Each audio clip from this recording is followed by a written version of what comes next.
Hello friends, welcome to my YouTube channel Manthan classes. तो आप सब कैसे हैं? आई होप आप सब बहुत अच्छे होंगे। तो चलिए आज के इस वीडियो में पिछले वीडियो का रिजल्ट देखते हैं, बच्चों ने किस प्रकार से अपना परफॉर्मेंस दिया है। सो आप इस वीडियो में अंत समय तक बने रहिएगा। तो चलिए वीडियो को स्टार्ट करते हैं।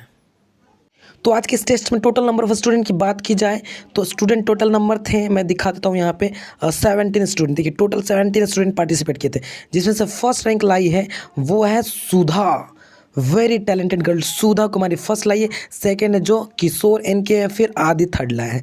इस प्रकार से फिर आगे अतुल है, जो कि हम बताए थे बच्चों लोग कि जिनका 25 से अगर ऊपर नंबर है वो समझिए कि अच्छा से पढ़ाई कर रहे हैं, स्टडी कर रहे हैं। तो यानी यहाँ पे अतुल अच्छा है, सेफ कैटेगरी में है। फिर उसके बाद ये बच्चा जो है UGE करके कुछ है, तो ये भी सेफ कैटेगरी में है। ठीक है, गुंजा भी अच्छा प्रयास किए हैं, मतलब जी के नाम का एक लड़का था।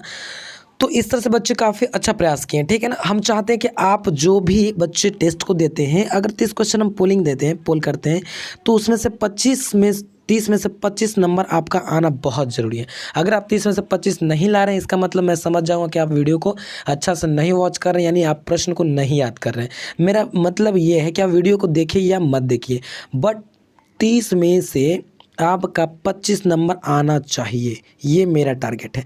अगर इस टारगेट को आप कंप्लीट करेंगे तभी आप वीडियो को देखिएगा, ना तो मत देखिएगा। ठीक है, तो चलिए आज के इस टेस्ट का टॉपिक देखते हैं। आज का टॉपिक क्या है, उससे पहले अगर जो नए स्टूडेंट हैं इस तरह का टेस्ट देना चाहते हैं, लाइव टेस्ट देना चाहते हैं जीके का, तो बहुत ईजिली दे सकते हैं। सबसे पहले आपको क्या करना है कि टेलीग्राम पे मंथन क्लास को सर्च करना है। आपको टेलीग्राम इंस्टॉल करना है, वहाँ से इस मंथन क्लास को आपको सर्च करना है।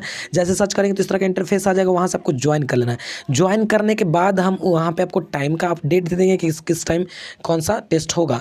ठीक है, उसके बाद आपको टेस्ट देना। और इसका एक खास बात है कि अगर आप हर एक महीना का एक टेस्ट संडे को लेते हैं, अगर उस टेस्ट में आप फर्स्ट रैंक पे आते हैं तो आपके मंथन क्लास की ओर से आपको सरप्राइज मिलेगा। पूरे यूट्यूब पे इस तरह का क्लास नहीं चल रहा है, हम चला रहे हैं ताकि आप लोग इंकरेज होकर के और ज़्यादा से ज़्यादा जीके को याद करें। तो चलिए आज का टॉपिक देखते हैं, वीडियो बनी रहिएगा। तो ये विज्ञान का पार्ट नंबर 7 वीडियो, ठीक है ना। विज्ञान में मतलब बायोलॉजी का 7 पार्ट है। बहुत अच्छा बच्चे प्रयास करते हैं, रिस्पांस देते हैं, इसलिए इसका पार्ट 7 चला गया। बच्चों लोग को साइंस बहुत इंटरेस्टिंग है, अच्छा लगता है। ठीक है, टोटल नंबर ऑफ क्वेश्चन की बात की जाए तो 30 क्वेश्चन रहेंगे। टेलीग्राम पर ज्वाइन होना है तो यहाँ से भी आप वीडियो के डिस्क्रिप्शन में टेलीग्राम का लिंक होगा, ज्वाइन हो सकते हैं। ठीक है ना। इसका टाइमिंग कब होगा, साइंस का टेस्ट का टाइमिंग होगा तो 9 बजे रात को होगा।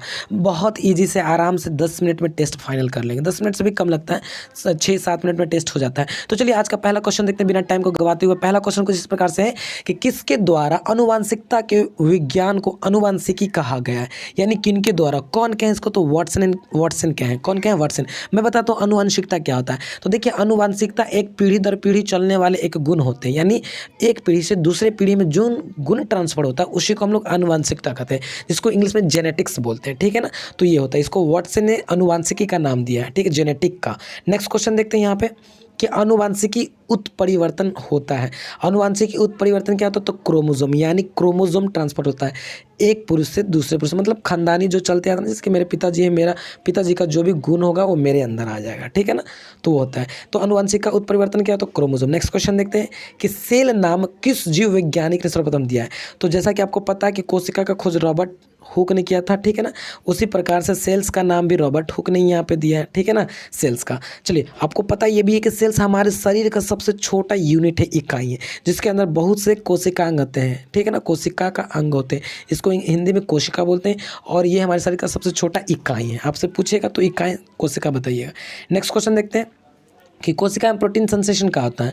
तो कोशिका में प्रोटीन का संश्लेषण राइबोसोम में होता है। कहाँ पे? राइबोसोम में। ठीक है ना।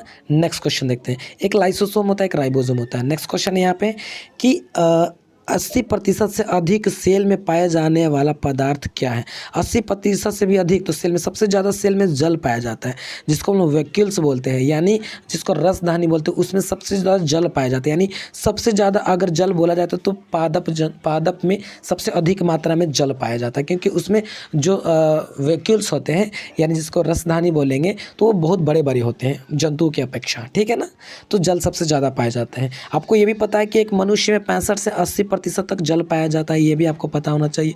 65 से 80% तक कब?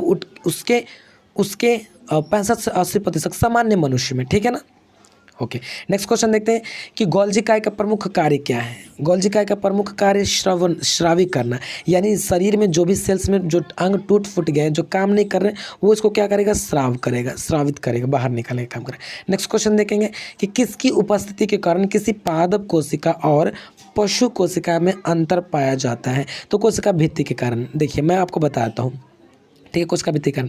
ये हम कुछ ले लिए यहाँ पे सेल्स का पिक्चर ले लिए। ये कौन सा है, तो ये जंतु कोशिका का चित्र है, ठीक है ना। तो देखिए पादप कोशिका और जंतु कोशिका, मैं इधर एक पादप बनाता हूँ। पादप जो कोशिका होती है ना, जंतु कोशिका से डिफरेंट होती है। पादप कोशिका में सिर्फ कोशिका क्या होती है, कोशिका झिल्ली होती है, ठीक है ना। और जंतु जो कोशिका होती है ना, उसमें कोशिका झिल्ली और कोशिका भित्ति दोनों होती है। तो यहाँ पे देखिए कोशिका भित्ति दे दिया है, तो ये किस में भित्ति होगा, ये जंतु कोशिका में होगा, ये सॉरी पादप में होगा, और जंतु कोशिका में ओनली झिल्ली होगा, ठीक है ना। मतलब एक झिल्ली होगा तो हो जाएगा पादप, ये जंतु, और डबल झिल्ली हो जाएगा तो हो जाएगा पादप, ठीक है। तो ये कौन सा कोशिका, ये पादप कोशिका का हम इस तरह से दे दिए आपको चित्र। नेक्स्ट क्वेश्चन देखते हैं कि कौन सा अंग प्रायः जंतु कोशिका में उपस्थित नहीं होता है। तो देखिए जंतु कोशिका में लवक या प्लास्टिड उपस्थित नहीं, तो इसको इंग्लिश में प्लास्टिड बोलते हैं लवक को, ठीक है। ये उपस्थित नहीं होता जंतु में, लेकिन पादप में होता है, ठीक है। जैसा कि यहाँ पे देख लीजिए, मैंने कुछ पादप का यहाँ पे कोशिका का हम डायग्राम ले लिए। यहाँ पे ये पादप कोशिका के अंग, जैसे कि कोशिका भित्ति, मैंने अभी बताया कि पादप कोशिका में ये अनिवार्य रूप से रहेगा कोशिका झिल्ली। जब दो चीज़ रह गया तो समझ जाइए कि क्या है, पादप है। और एक चीज़ रहेगा जैसे कि कोशिका झिल्ली, तो वो सिर्फ जंतु कोशिका हो जाएगा, ठीक है ना। बाकी केंद्रक होते हैं, फिर यहाँ पे रिक्तिका होता है, रिक्तिका का मतलब जो खाली स्थान होता है, फिर अंतःप्रद्रव्य जलिका होता है, फिर क्लोरोप्लास्ट होता है, ठीक है। नेक्स्ट क्वेश्चन देखते हैं, निम्नलिखित में से कौन सा कोशिकांग डीएनए रखता है। तो है माइटोकॉन्ड्रिया। कौन, माइटोकॉन्ड्रिया। और आपसे सवाल पूछेगा तो केंद्रक में भी डीएनए पाया जाता है, केंद्रक में भी डीएनए पाया जाता है, यानी इसका पूरा नाम क्या हो जाएगा बाबू, डीऑक्सीराइबोस न्यूक्लिक एसिड, ठीक है ना इसका। नेक्स्ट क्वेश्चन देखते हैं कि कोशिका व आणविक जीव विज्ञान केंद्र कहाँ स्थित है। तो कोशिका व आणविक जीव विज्ञान केंद्र कहाँ स्थित है, तो ये हैदराबाद में स्थित है, ठीक है ना, हैदराबाद में। नेक्स्ट क्वेश्चन देखते हैं कि जीव द्रव्य शब्द का प्रयोग सर्वप्रथम किसने किया था। तो पुरकिंजो ने किया था। कौन किया था, पुरकिंजो ने किया था, ठीक है। नेक्स्ट क्वेश्चन देखते हैं, कोशिका की क्रियात्मक गतिविधि किसके द्वारा नियंत्रित होती है। तो केंद्रक द्वारा। मैं आपको थोड़ा सा इसको डिटेल से बताता हूँ। जस्ट लाइक बाबू मान लेते हैं कि हमारा क्या है, कि सेल्स है, ठीक है ना। सेल्स के बीच में एक छोटा सा केंद्रक होता है, तो मान लेते हैं कि ये केंद्रक है, ठीक है। और अगल बगल में हमारा कोशिकांग होते हैं, जैसे कि हम मान लेते हैं कि ये कोशिकांग है, फिर ये हमारा कोशिकांग है, फिर ये हमारा कोशिकांग है। इस तरह से हम मान लेते हैं, ठीक है ना, इस तरह से मान लेते हैं, ओके। और कुछ कुछ कलर डिफरेंट ले लेते हैं। फिर हमारा ये कोशिकांग हो गया, फिर ये हमारा ये कोशिकांग हो गया। तो ये जो आप गोल वाला जो बीच में आपको ये ऐसा पार्ट दिखाई दे रहा है, ये जो हमारा पार्ट है ना बाबू, इसको हम लोग बोलते हैं केंद्रक, ठीक है ना। और यही केंद्रक पूरे जो कोशिका के अंग होते हैं उनको नियंत्रण का काम करता है। मतलब केंद्रक कहता है कि ये, जैसे कि मान लेते हैं कि ये लाइसोसोम है, तो इसको एल से लिख देते हैं। ये राइबोसोम है, तो इसको आर से लिख देते हैं। ये आपका माइटोकॉन्ड्रिया, तो एम से लिख देते हैं। ये अंतःप्रद्रव्य जलिका है, तो इसको ए से लिख देते हैं। और ये मान लीजिए कि हम आपको दे देते हैं, ये दे देते हैं इनको हम वैक्यूल्स, ठीक है, राजधानी जिसको बोलते हैं। तो ये सब कोशिका अंग हो गए। और ये जो आपका केंद्रक दिख रहा है सेंटर, ये केंद्रक क्या करेगा, ये जो केंद्रक आपका है ना, ये क्या करेगा, तो सभी को देख रेख का काम करेगा कि कौन कौन से कोशिका अंग सही से काम करे कि नहीं। यानी माइटोकॉन्ड्रिया का काम होता है ऊर्जा को बनाना, ठीक है। तो क्या ऊर्जा सही से बना रही है कि नहीं। लाइसोसोम का मेन काम होता है किसी भी सेल्स को बढ़िया से काम नहीं करा तो उसको जड़ से खत्म करना, यानी जिसको आत्महत्या की थैली भी बोलते हैं। तो ये काम करता है। अगर कोई सेल्स बढ़िया से काम नहीं करेगा तो ये केंद्र का है, एक कोशिका वाले भाई साहब, ये कोशिका माइटोकॉन्ड्रिया जी अंतःप्रद्रव्य जलिका आपका है, ठीक से काम नहीं कर रहे हैं। ठीक से काम नहीं कर रहे तो हम फिर बुला लेंगे किसको, लाइसोसोम को। और जैसे ही लाइसोसोम आएगा तो सबको मार देगा। लाइसोसोम क्योंकि आत्महत्या के थैली, जो बढ़िया से काम नहीं करता उसको मार देता है, डेड ऑफ बैक बोलते हैं। तो ये इसका काम है गार्डिंग का करना, यानी गार्ड का काम कौन करता है, तो केंद्रक। गार्ड का काम कौन करता है, तो केंद्रक। तो वही यहाँ पे क्वेश्चन है कि कोशिका के क्रियात्मक गतिविधियां किसके द्वारा नियंत्रित होती है, तो केंद्रक के द्वारा। केंद्रक क्या है, गार्ड जी हैं। जब तक किसी को परमिशन गार्ड से नहीं मिलेगा तब तक वो अपार्टमेंट के अंदर नहीं जाएगा, ठीक है ना। तो इस प्रकार से आप समझ सकते हैं। नेक्स्ट क्वेश्चन देखते हैं, जीव द्रव्य जीवन का भौतिक आधार, यह किसका कथन था। तो यह हॉक्सले का कथन था। किसका, हॉक्सले, ठीक है ना, ओके। नेक्स्ट क्वेश्चन देखते हैं यहाँ पे कि फूल और बीजों को विभिन्न प्रकार के आकर्षण रंग प्रदान करता है। कौन? तो ये होता है क्रोमोप्लास्ट। कौन होता है? क्रोमोप्लास्ट। अलग अलग डिफरेंट टाइप के रंग देंगे। और क्लोरोफिल होता है तो क्लोरोप्लास्ट के कारण क्या हो जाएगा? क्लोरोप्लास्ट के कारण हरा हो जाएगा, ठीक है ना। और क्रोमोप्लास्ट के कारण अलग अलग डिफरेंट टाइप के रंग दिखेंगे, ठीक है। नेक्स्ट क्वेश्चन देखते हैं कि पत्तियों का रंग हरा किसके कारण? तो अभी मैंने बताया कि क्लोरोप्लास्ट के कारण, जिसको क्लोरोफिल उपस्थित उसमें वर्णक होता है। नेक्स्ट क्वेश्चन देखते हैं कि कोशिका की आत्महत्या की थैली किसे कहा जाता है? मैंने भी बताया कि लाइसोसोम को आत्महत्या की थैली कहते हैं।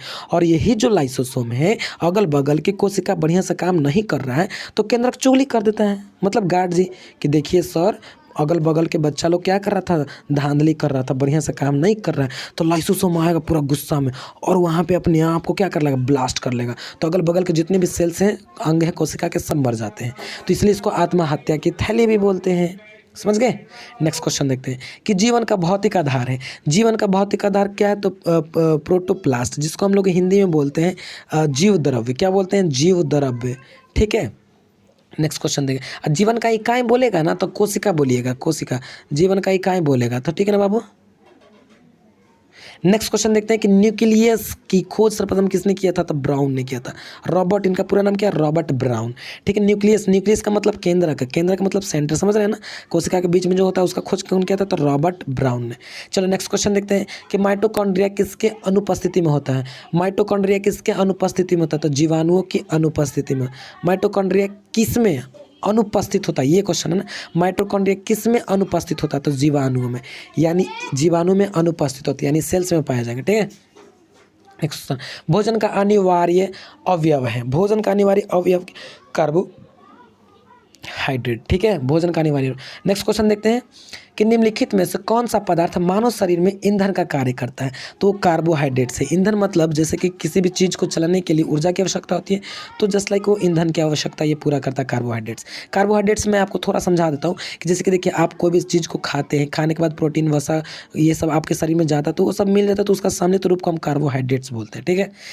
तो नेक्स्ट क्वेश्चन यहाँ पे कि कैप्सूल का आवरण बना होता है, तो स्टार्च का बना होता है। ये ऐसा पदार्थ होता है कि जो पेट में जाता है तो वो पूरी तरह से घुल जाता है, गल जाता है, ठीक है ना। ये हानिकारक नहीं होता है। नेक्स्ट क्वेश्चन देखते हैं कि शहद का प्रमुख घटक क्या है? तो शहद का प्रमुख घटक क्या है? फ्रक्टोज है, फ्रक्टोज, ठीक है। नेक्स्ट क्वेश्चन देखते हैं निम्नलिखित में से कौन सी सरकार तत्काल ऊर्जा प्रदान करती है? तो ये है आपका ग्लूकोज। तो तुरंत आपको एनर्जी चाहिए तो ग्लूकोज ले लीजिए, ठीक है ना। और इससे भी और फास्ट आपको चाहिए तो कार्बोहाइड्रेट्स ले लीजिए, ठीक है। नेक्स्ट क्वेश्चन देखते हैं कि शहद में मुख्यतः क्या होते हैं? तो शहद में मुख्यतः कार्बोहाइड्रेट्स होते हैं। देखिए, शहद में सबसे ज़्यादा फैटनेस को कम करने वाला चीज़ होता है कार्बोहाइड्रेट्स, ठीक है। नेक्स्ट क्वेश्चन देखते हैं कि निम्नलिखित में से कौन सर्वाधिक ऊर्जा प्रदान करता है? तो सर्वाधिक ऊर्जा, देखिए एक ऊर्जा होता है, एक सर्वाधिक ऊर्जा हो गया। तो सर्वाधिक जो ऊर्जा आपका प्रदान करेगा ना, वो हो जाएगा आपका कार्बोहाइड्रेट्स। क्या हो जाएगा? कार्बोहाइड्रेट्स, ठीक है ना। निम्नलिखित अब क्या है? मानव शरीर में कार्बोहाइड्रेट्स पुनः संग्रहण होता है, तो कहाँ पे होता है? तो ये ग्लाइकोजेन से संग्रहण होता है, यानी ए ऑप्शन में करेक्ट हो जाएगा। नेक्स्ट क्वेश्चन देखते हैं कि एथलीट को निम्न में किससे जल्दी और ज़्यादा ऊर्जा मिलती है? तो एथलीट का मतलब हो गया कि कोई खिलाड़ी है, कोई प्लेयर्स है, उसको आपको जल्दी एनर्जी देना है, तो उसको क्या दीजिए? ग्लूकोज से भी पहले कार्बोहाइड्रेट दे दीजिए जल्दी के लिए। कार्बोहाइड्रेट दीजिएगा तो उसको बहुत जल्दी एनर्जी मिल जाएगा शरीर में, ठीक है। नेक्स्ट क्वेश्चन देखते हैं कि शरीर में ऊतकों का निर्माण किस में होता है? तो शरीर में ऊतकों का निर्माण ये होता है कार्बोहाइड्रेट्स में। किसमें? कार्बोहाइड्रेट्स में। नेक्स्ट क्वेश्चन देखते हैं कि एंजाइम मूल रूप से होता है। एंजाइम मूल रूप से क्या होता है? तो प्रोटीन होता है। क्या? प्रोटीन होता है, इस तरह से। तो ये टोटल क्वेश्चन इतना हो गया बच्चों, ये पार्ट 7 था। तो टोटल नंबर ऑफ क्वेश्चन अगर शुरू से चले तो 225 हो गया सिर्फ बायोलॉजी का। अगर वीडियो अच्छा लगा तो प्लीज़ एक लाइक कर दीजिएगा, खुद के लिए लाइक कर दीजिएगा, वीडियो को शेयर भी कर दीजिएगा। तो चलिए आज का पोलिंग क्वेश्चन हम दे देते हैं आपको।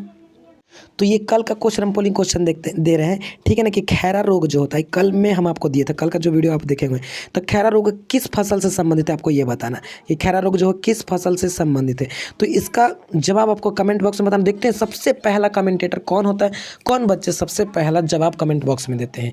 तो अगर वीडियो को अच्छा लगा तो शेयर कर दीजिएगा। चलिए आज का इतना ही, फिर मिलते हैं नेक्स्ट वीडियो में, तब तक till then take care, bye bye. तेरा भाई जेट भी, yeah.